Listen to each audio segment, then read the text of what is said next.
This is the Bahamas Tonight, the Northern Edition. Good evening, I'm Sabrina Brown. Thank you for joining us. Topping the news tonight, the Grand Bahama Power Company says it has been smooth sailing when it comes to meeting the demand for electricity during the peak season. With temperatures soaring well into the 90s for months now, extra demand has been placed on the power plant. But officials say thanks to proper planning and major improvements, they have had very little interruption so far. Megan Shepard has the story. The Grand Bahama Power Company boasting of customer benefits due to improvements that have been made at the company.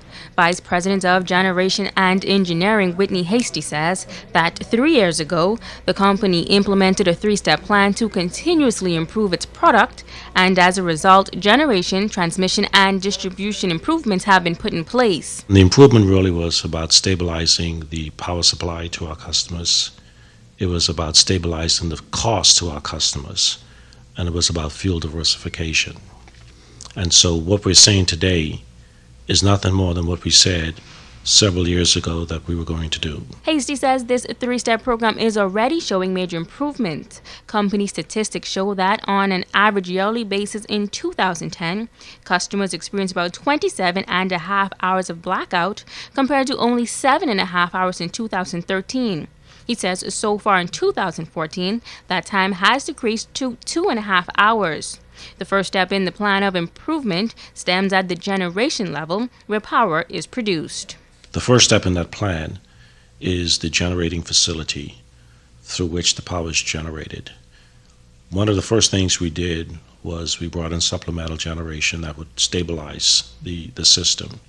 And while we had stabilized the system, which simply meant there were no brownout or blackouts to our customers, we then invested $80 million in a new West Sunrise plant.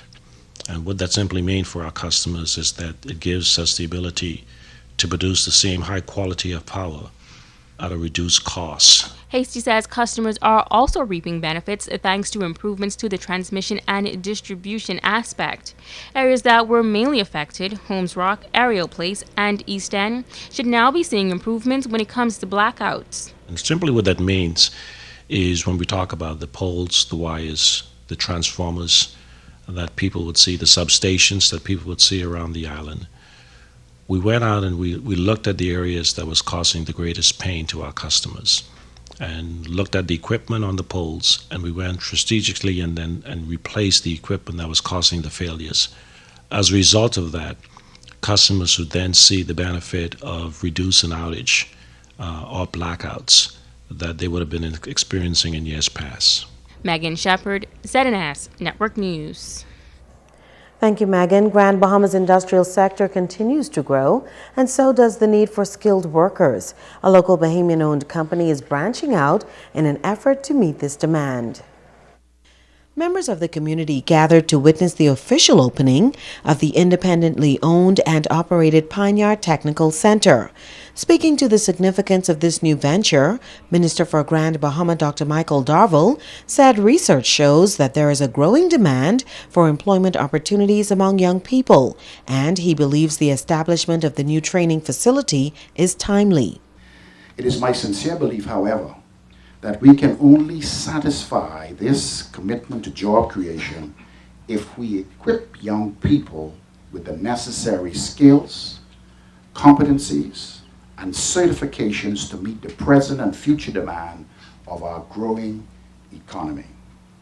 I am pleased, therefore, that Mr. Anderson and his team have ventured to create additional opportunities for training for our young men and women, which is a priority for my ministry and by extension the government of the Bahamas. Minister Darville said he's happy that all of the programs at Pineyard Technical School will be aligned with the government's National Training Agency. We are pleased to partner with you, the National Training Agency, that when we go out and we begin to find those individuals who slip through the crack, particularly our young people, we give them the necessary soft skills, and then we forward them on to institutions like yourself that are specialized in certain areas so that they can gain the technical expertise necessary for entry requirements into the industrial sector. President of the Grand Bahama Port Authority, Ian Roll, commended Edney and Alyssa Anderson for this mammoth undertaking. An endeavor of this magnitude truly mirrors the aim of GBPA, as it seeks to promote education amongst our licensees and, by extension, residents within the community. He believes this training center provides a golden opportunity for young people. The long-term goal of all Pioneer Technical School students should be to secure employment at companies like Borco, Quality Services, the GB Shipyard, or even Pioneer Steel. The future of the community, the island, and its economy, in all honesty, depends on the development of our people and, most of all, our youth.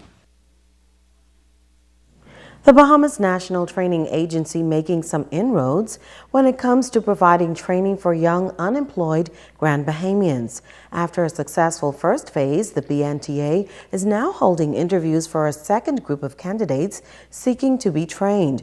Office Manager and Program Coordinator Norma Pyfrom says, despite the economic state of Grand Bahama, many opportunities are provided and some participants are able to walk away with a job.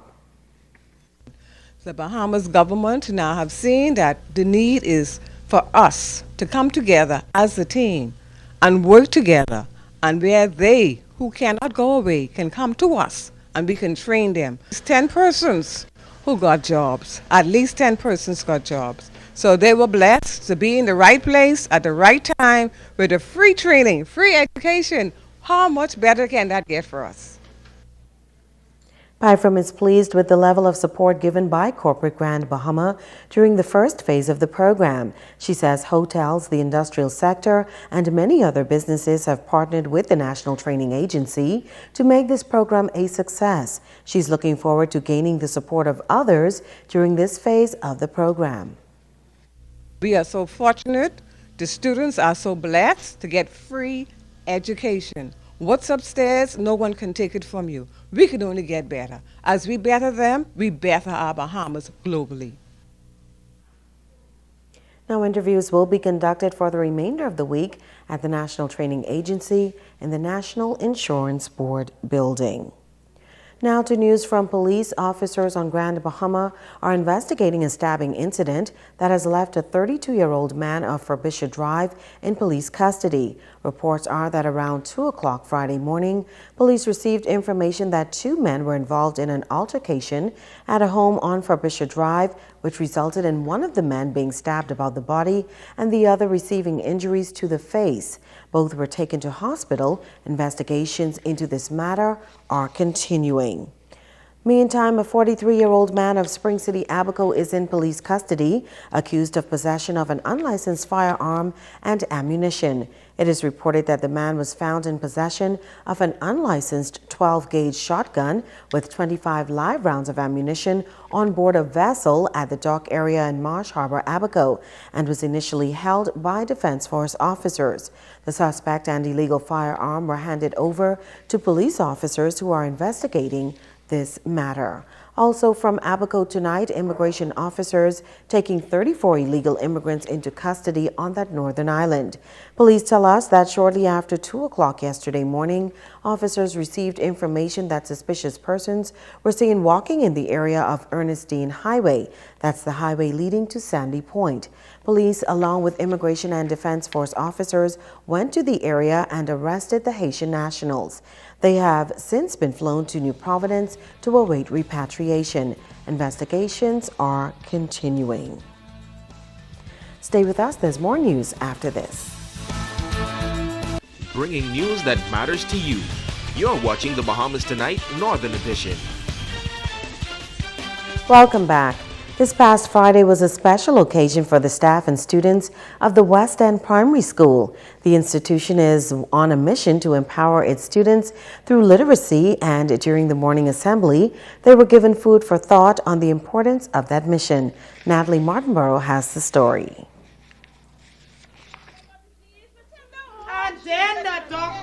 From skits to poetry and storytelling, students of West End Primary were given a clear picture of the benefits of reading. It is a campaign that school officials hope every student will buy into and enhance their overall development. For the school's principal, it is a mission that they are prepared to push in the weeks and months ahead. Here at West End Primary School, we're really placing emphasis on literacy this year. And so we encourage teachers, we encourage the parents to make sure they read each and every day to the children. And we have a program going on where the child that reads the most books up to December, they will be awarded. And it's an ongoing thing, and just to encourage the children to read because we understand the importance of literacy. Teachers say students are getting on board and parents should join the campaign as well. Superintendent for Education Mary Cooper says this is a part of a greater effort in the West Grand Bahama District. Our mission is to guarantee that every student in the Western Grand Bahama and Bimini District achieves academic and personal excellence as they become lifelong learners and productive citizens guided by Christian principles. And so that's our mission. But this renewed focus will not be limited to reading. This year in Western Grand Bahama and Bimini, whenever a child receives a D, it means do it over. So whenever a child in Western Primary School receives a D or an F, they're to do that assignment over. And that, we believe, at the end of the day, will enrich the learning experience here at West End Primary and all the schools in West Grand Bahama and Bimini District. And at the end of the day, we will see better results. Now, to reinforce the culture of literacy, the school, with the help of a corporate partner, have launched a Star Student Program to award top performers at the end of the year. Natalie Martinborough, ZNS Network News. The Ministry of Youth, Sports and Culture, in conjunction with youth leaders, are currently celebrating Youth Month. The theme is Empowering Youth, Ensuring Our Future. The ministry will host a parade on Sunday, November 2nd, starting with an opening ceremony at the Pro-Cathedral of Christ the King. Committee member Cecil Thompson says the purpose of the parade is to get the youth of our country involved in positive activities. I'm making a special appeal to all principals on the island, primary schools and high schools. The date is Sunday, the 2nd of November. Students are to be in either school uniform or school colors and jeans, but that is the decision of the individual principals. For the preschools, we shall be dropping letters to the schools so that you will know the route. District Director of Boy Scouts, Bahamas Reginald Dean, says he will ensure that all Scouts are participating, and he's encouraging the entire public to be a part of this event. I will make sure that all of my Cub Scouts and Scouts are out in full force to parade along the streets of Grand Bahama to show the youths that we are here and we are here to bring force and make a change in the community of Grand Bahama. October 10th is recognized annually as World Mental Health Day. This year's theme is Living with Schizophrenia. Dr. Jane Turnquest, Clinical Director of Psychiatry Services at the Grand Bahama Health Services and co-chairperson of the local World Mental Health Day Committee, urges Grand Bahamians to show their support as the disease impacts a rather large percentage of the island's population. Dr. Turnquest and the World Mental Health Day Committee are hopeful that the activities will promote a better understanding and sensitivity to schizophrenia and other mental health illnesses. Grand Bahama has approximately 250 individuals who suffer from schizophrenia, with more males than females. This does not include those suffering from the broader schizophrenia spectrum disorder. 2014 theme, Living with Schizophrenia, allows us to highlight changes in the current thinking about the illness. Dr. Turnquest and the World Mental Health Day Committee are hopeful that the activities will promote a better understanding and sensitivity to schizophrenia and other mental health illnesses.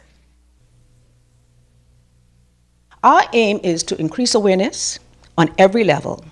Therefore, for adults, we are offering a mental health forum, and for our island's youth, we are pleased to announce for the first time ever that the Grand Bahama Health Services, led by the mental health team, will hold a video competition. Now be sure to cast your votes for the students' videos on Facebook, and if you cannot participate in any of the events on Friday, be sure to wear green to support the cause. One of the world's foremost trainers on the issue of leadership will be leading a seminar on Grand Bahama this month. Victory Marketplace International, VMI, and the John Maxwell Company will host the John Maxwell Learn Lead simulcast. The LeaderCast will broadcast to hundreds of locations around the world, and Freeport will be one of those locations. Co-founder of the VMI Group, Margot Victor, says this seminar will help Bahamians develop into more transformational leaders. We want to help people to discover their capacity to do more. And that's what Freeport really needs. We need to do more. We need to discover what we haven't discovered yet. And I believe that this Learn to Lead will help leaders and their various capacities see what they need to do most to turn the economy around. The Leadership simulcast will take place at Ruby Swiss Restaurant next Friday morning at 9 o'clock. Kelly Russell, a member of the Celebrate Freeport team, says there will be a number of dynamic speakers with encouraging messages that can benefit the people of our country. People who came in who was just working for other people and are now self-employed. They're running their own businesses. We have managers now that after going through these programs and listening to some of the speakers, they're now managers, because that's some of the things that they talk about there is where they was and where they are now. And so when you see where they was and where they've come, it encourages you and, motivates you to want to go out there and do the same thing. The thing is, though, you can't leave from there and not do anything. You have to take it out and then do something with it. And that's a look at news, but don't go away. Sports is up next with Ricardo Lightborn.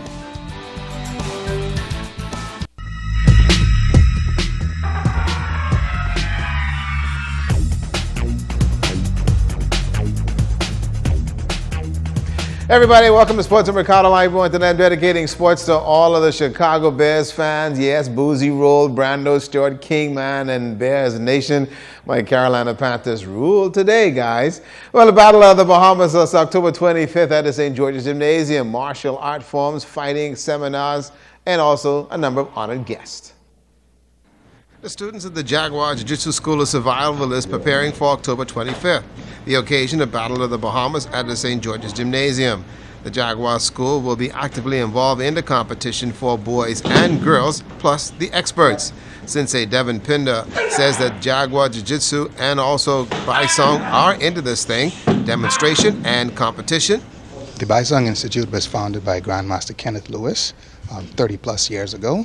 And he designed what is known today as 4 Winds of Kung Fu. And us, together with Jaguar Jiu-Jitsu, we will be putting on the Battle of the Bahamas here in Grand Bahama. This is a world-class martial arts tournament, and persons will be coming from all parts of the world to compete. And we will be hosting it right here in Grand Bahama. We will have world-class competition, world-class katas, world-class fighting, world-class techniques. Persons will be coming down from the Jaguar side, from the Kung Fu side. Grandmaster Lewis's instructor, Grandmaster or Supreme Grandmaster George Ng will be coming down, along with Grandmaster Anthony Mohammed and Soke Little John Davis. Many martial art forms, fighting, and seminars will be presented at the Battle of the Bahamas. Sensei Louis Missick says it's also being billed as a family event. This is the first time in Freeport that 2 systems has merged together to bring together our systems to demonstrate and to compete and to have an international seminar here in Freeport. This is the Battle of the Bahamas and the International Master of Masters. And so this is a personality merge to actually bring out the best of the best in the best of us. And we want to send a message to the Bahamas that we are one family, one system, different systems with one family. Jaguar Jiu-Jitsu Bison Chanchito presents the Battle of the Bahamas October 25th at the St. George's Gymnasium. Well, the Grand Bahama Softball Association Championships, folks, underway Friday night at the Plex. Game 1, the ladies' finals. Candice Wolverines defeated the Port Side Flyers 7-6. Larica Russell led the Wolverines with a 2-for-3 appearance. Sheena Pinder was 2-for-4. Suleika Williams got the win, the loss to Narissa Lockhart Saunders. She also was 3-for-4 at the plate. In Game 1 of the men's series, the Pants Uniform Reds over Control Chemical Sweeper 6-3. Freddie the Skipper Cornish got the win. Donovan Cox the loss. Game 2 will be played tonight. And over there in Abaco, their softball championship started, and also it's for Beedry Boodle and Spurgeon Sawyer. Abaco Grocery Diamond Dolls over the Golden Harvest Major Payne 16-2 in Game 1.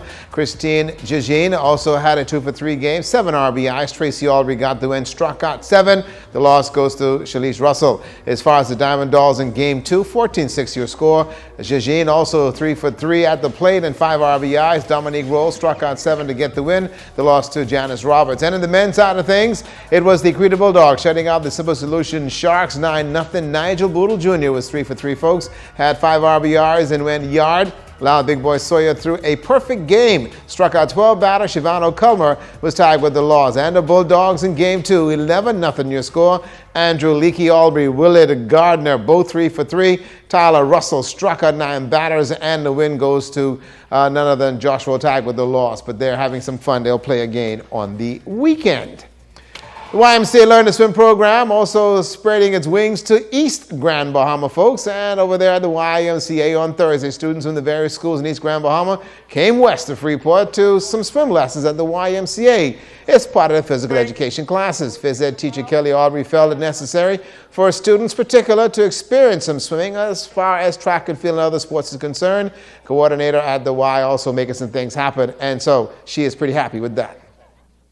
These kids live right on the water, and when I got to the school, the first question I asked was how many of them can swim, and not many raised their hands. This is something that these kids really need. They need not only the exposure of coming to Freeport, the exposure of being on a bus, the exposure of just how to even get here to the Y, and then the exposure to the program itself. We just really need these kids to know how to swim.